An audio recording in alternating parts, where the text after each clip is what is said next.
ये है आरजे कार्तिक की 1 मिनट स्टोरी। ये कहानी 4 दोस्तों की जो 12th की परीक्षा के बाद में एक छोटी सी होटल में पार्टी करते हैं और ये डिसाइड करते हैं कि 40 साल बाद फिर यहीं मिलेंगे और 1 जनवरी को मिलेंगे और जो सबसे आखिरी में आएगा बिल उसी को देना है। जो वेटर था खड़ा खड़ा सारी बातें सुन रहा था, उसने कहा अगर मैं भी रहा यहीं पर 40 साल बाद तो आपकी पार्टी देखूंगा।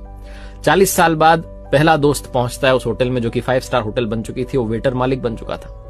वो कहता है पहचानने के बाद कि मनीष जी आइए बैठिए, मैंने आपको पहचान लिया, मैं अब यहाँ मालिक बन चुका हूं, मैं वही वेटर हूं। मनीष कहता है क्या बात है। दूसरा दोस्त आता है संतोष। मनीष की बातचीत चलती है कि बिजनेस जो है ग्रो कर गया है, सब कुछ अच्छा चल रहा है, दोनों अपनी अपनी बातें शेयर करते हैं। तीसरा भी आ जाता है, लेकिन चौथा प्रवीण नहीं आता है। वो जो सेठ है वो आकर के कहता है कि आप भोजन शुरू कीजिए, ऑर्डर कीजिए मेन्यू में से, प्रवीण सर ने कहा है आप मंगवा लीजिए, वो आ ही रहे हैं। डिनर शुरू कर देते हैं, डिनर कर भी लेते हैं। बिल देने की बारी आती है तो इन्हें लगता है चलो हम ही पे कर देते हैं। वो सेठ जो था भूला, वो आकर के कहता है कि आपका पेमेंट हो चुका है, प्रवीण सर ने कर दिया।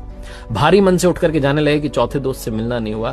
तभी एक सरकारी गाड़ी आती है, एक बंदा उसमें से उतरता है और लड़का आकर के तीनों को प्रणाम करके कहता है नमस्ते अंकल, मेरे पिताजी टीचर बन गए थे, मुझे कलेक्टर बनने के काबिल कर दिया और वो 1 महीने पहले ये दुनिया छोड़कर चले गए। उन्होंने मुझसे कहा था कि जब वो तीनों पार्टी खत्म कर दें उसके बाद जाना और पेमेंट वगैरह कर देना। पिताजी अब इस दुनिया में नहीं है। ये तीनों रियलाइज करते हैं कि 40 साल बाद क्यों मिले, 40 दिन बाद ही मिल लेते। अपनों से मिलते रहिए इससे पहले कि कोई आपका अपना आपको छोड़ के चला जाए, क्योंकि आदमी पानी का बुलबुला है।